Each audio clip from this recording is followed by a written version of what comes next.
नमस्कार, 99 न्यूज़ में आप सभी दर्शकों का स्वागत है। मैं हूं आपके साथ प्रकाश कुमार। आज जिस शख्स से हम आपको रूबरू करवाएंगे, उस शख्स के बारे में कहा जाता है कि हम तो अकेले चले थे, लोग आते गए, कारवां बनता गया। जी हां, हम बात करेंगे होमगार्ड एसोसिएशन के प्रदेश अध्यक्ष रवि मुखर्जी से।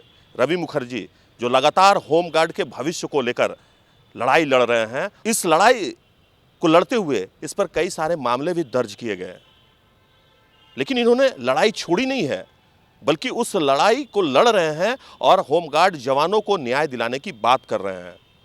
तो चलिए हम उस शख्स से बात करते हैं जिनका नाम है रवि मुखर्जी, जो प्रदेश अध्यक्ष हैं होमगार्ड एसोसिएशन के। रवि जी, 99 न्यूज़ में आपका बहुत बहुत स्वागत है। मेरा पहला सवाल आपसे ये है कि आप जवानों के हित के लिए लड़ाई लड़ रहे हैं, आपकी आवाज़ों को क्यों दबाया जा रहा है? सबसे पहले तो मैं 99 न्यूज़ चैनल का मैं धन्यवाद देता हूं कि मुझे इस मंच पर आने का मौका मिला। मैं उनके लिए धन्यवाद देता हूं। पूरे भारतवर्ष में होमगार्ड के साथ ज़बरदस्त शोषण की जा रही है। जिस भी होमगार्ड जवानों ने आवाज़ उठाने की कोशिश की, उस पर कई थानों में अलग अलग थानों में मामले दर्ज कर उसे सेवा मुक्त कर दिया जाता है, डिसमिस कर दिया जाता है बिना जाँच पड़ताल के। आखिर मैं सरकार से ये पूछना चाहता हूँ कि क्या होमगार्ड की आवाज़ उठाना गुनाह है? अगर गुनाह है तो मैं गुनाह करने के लिए कबूल करता हूं कि मैं गुनाह कर रहा हूं। मैं होमगार्ड की आवाज़ को उठाता रहूंगा, चाहे वो राज्य का मामला हो या पूरा देश के होमगार्ड के जवानों का मामला क्यों ना हो, स्वयंसेवी एक्ट संशोधन से संबंधित क्यों ना हो। मैं आपने बिल्कुल सही कहा कि हम जवानों के हित की बात करते हैं, हम जवानों की लड़ाई लड़ते रहेंगे, चाहे सरकार जो चाहे वो कर ले। सबसे पहले आप हमें ये बताएं कि आप कहते हैं कि जो एक्ट है वो अंग्रेज़ों का एक्ट है, उस एक्ट को जो है हटाना चाहिए, आप उस पर संशोधन की मांग कर रहे हैं। कैसे वो अंग्रेजों का एक्ट है?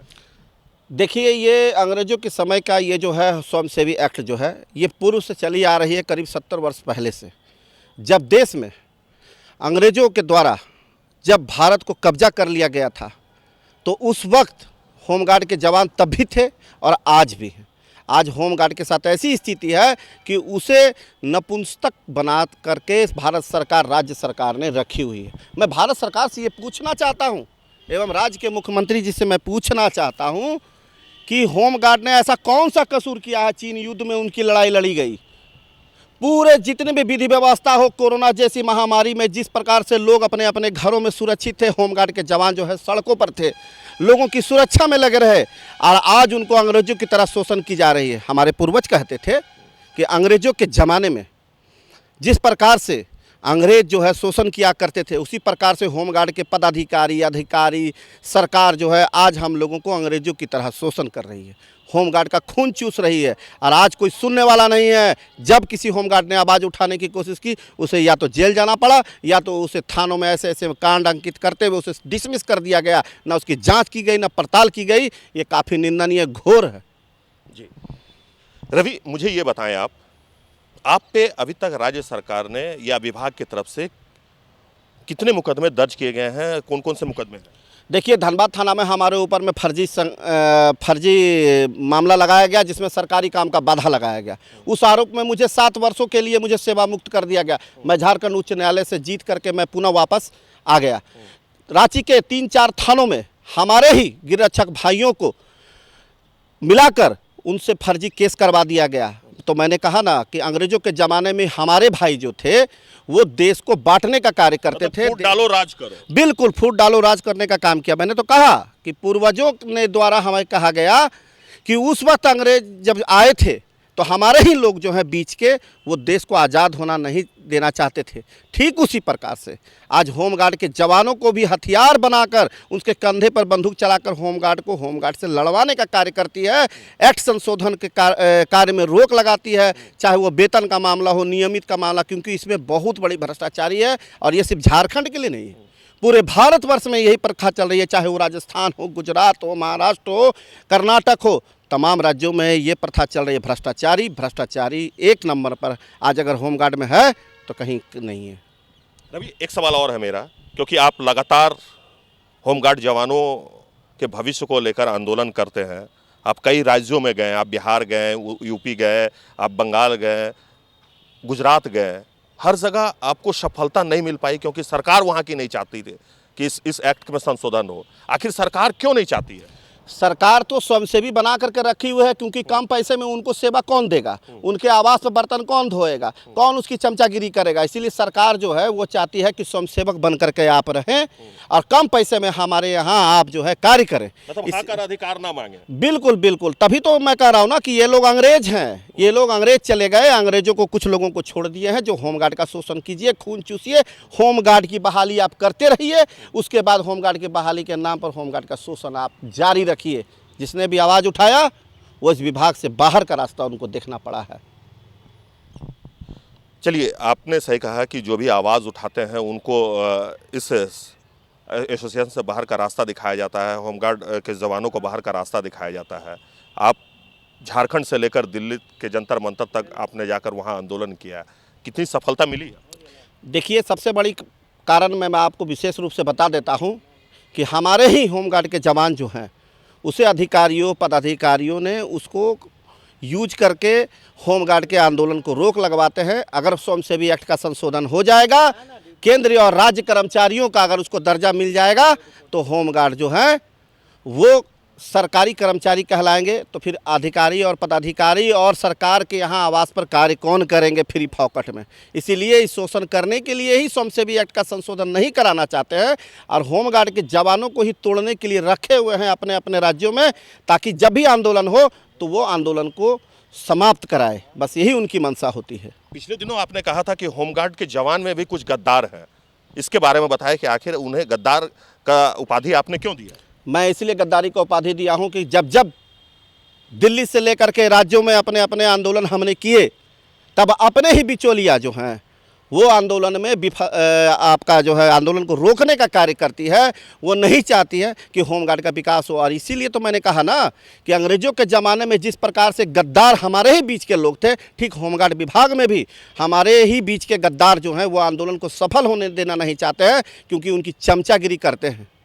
यही सबसे बड़ी जो है आंदोलन की कमजोरी हमारी हो जाती है। लेकिन इससे हम डरने वाले नहीं हैं।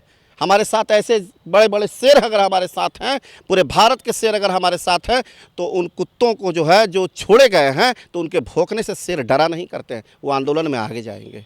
आंदोलन लगातार जारी रहेगा? बिल्कुल, आंदोलन जारी रहेगा। राज्य के मुख्यमंत्री का आवास का घेराव हो या दिल्ली के प्रधानमंत्री आवास का घेराव हो, हम पूरी तरह से तैयारी में हैं। समय आने पर मीडिया के माध्यम से मैं बता दूंगा कि स्वयंसेवी एक्ट का संशोधन के लिए हम दिल्ली भी घेरेंगे, राज्य के मुख्यमंत्री श्री हेमंत सोरेन के आवास को भी घेरेंगे कि आप कोर्ट के आदेश को नहीं मानते हैं तो मैं भी आपको सरकार में नहीं मानता हूं कि आप मुख्यमंत्री जी हैं। तो आपने बिल्कुल सही कहा कि तमाम एक्ट का संशोधन हो चुका है, चाहे 370 का हो, चाहे राम मंदिर का मुद्दा हो, चाहे 3 तलाक का मुद्दा हो। पूरे भारतवर्ष में रात रात नियम बनाकर सुबह में जो है उसे अध्यादेश जारी करते हुए कानून पास कर दिए जाते हैं, लेकिन होमगार्ड के कानून पास नहीं किए जाते हैं। ये बहुत दुखद घटना है। मैं माननीय प्रधानमंत्री जी से भी मैं पूछना चाहता हूं कि आप गुजरात से 3 बार मुख्यमंत्री बने और मुख्यमंत्री बनने के बाद आप आज देश के प्रधानमंत्री बने हैं। आज गुजरात की जो स्थिति है किसी से छिपी नहीं है। वहाँ भी 50,000 होमगार्ड हैं, 10 से 15,000 गृहरक्षकों को ड्यूटी मिलती है। देश के प्रधानमंत्री जी मुख्यमंत्री से बन करके आज देश में सबसे बड़े ऊंचे पद पर हैं। देश के प्रधानमंत्री से मैं मीडिया के माध्यम से भी मैं कहना चाहता हूँ कि तमाम एक्टों का संशोधन आपने कर दिया, तो होमगार्ड के एक्ट संशोधन में आप क्यों पीछे हट रहे हैं? ये काफ़ी चिंता का विषय है, क्योंकि आपके गुजरात में भी होमगार्ड के जवान हैं जो शोषित हैं, जिसे आज भी 10,000 रुपया में खटाया जाता है, जिसे आज भी पूरी ड्यूटी नहीं मिलती है। पूरे झारखंड में 4 महीना का ड्यूटी मिलता है, तो आपके गुजरात जैसे राज्यों में मात्र 28 दिन में गृहरक्षकों को ड्यूटी कराकर उन्हें बाहर का रास्ता दिखाया जाता है। दूसरी बात, गुजरात में मैं एक बात बता रहा हूँ कि गुजरात में होमगार्ड एसोसिएशन बनाने पर भी बाध्यता लगी हुई है कि वहाँ पर बैंड है। बंगाल में भी बैंड है? बिल्कुल बैंड है। बंगाल से लेकर के गुजरात में होमगार्ड एसोसिएशन बनाने पर बैंड है। तो ये अंग्रेजी कानून नहीं है तो फिर क्या है? इससे यह स्पष्ट है कि आप स्वयंसेवी एक्ट का संशोधन नहीं चाहते हैं। तो बिल्कुल आप ना चाहें, लेकिन होमगार्ड पूरे भारत में एक्टिव हो गए हैं। आने वाले समय में दिल्ली का चक्का जाम करेंगे, इसके लिए हम पूरी तरह से तैयार हैं। होमगार्ड एक्ट का संशोधन हर कीमत पर करा के रहेंगे, चाहे उसके लिए हम लोगों को जान भी गंवाना पड़े, बलिदान भी देना पड़े, तो हम तैयार हैं। रवि, आपने कहा कि 10,000 रुपया में ये लोग हटाना चाहते हैं। हर सेक्टर में पैसा जो है कर्मचारियों का बढ़ रहा है, चाहे विधायक की बात करें, आम जनों की बात करें जो सरकारी जॉब में हैं, जो सिपाही हैं, जवान हैं, उनका भी बढ़ रहा है, लेकिन आप लोगों का क्यों नहीं बढ़ रहा? सबसे बड़ी दुखद घटना तो यही है कि एक दिन का बना हुआ विधायक जो है उनका वेतन साल ब साल बढ़ते जा रहा है। सांसदों का वेतन बढ़ रहा है। होमगार्ड 12 घंटा 24 घंटे की सेवा दे रहे हैं। 24 घंटा आईएएस अफसर माननीय मुख्यमंत्री महोदय प्रधानमंत्री के आवास तक कार्यरत है। अगर आप वेतन आप नहीं बढ़ा रहे हैं, आप सर्वोच्च न्यायालय के आदेश का आप पालन करते हुए समान काम का वेतन लागू नहीं कर रहे हैं, तो आप होमगार्ड का शोषण नहीं कर रहे हैं तो और क्या कर रहे हैं? कैसे हम सरकार को कहें कि जिंदाबाद है? आप जिंदाबाद बिल्कुल नहीं है। आप होमगार्ड के एक्ट नहीं संशोधन करना चाहते हैं। आप सर्वोच्च न्यायालय, हाई कोर्ट के उच्च न्यायालय के आदेश का आप पालन नहीं कर रहे हैं।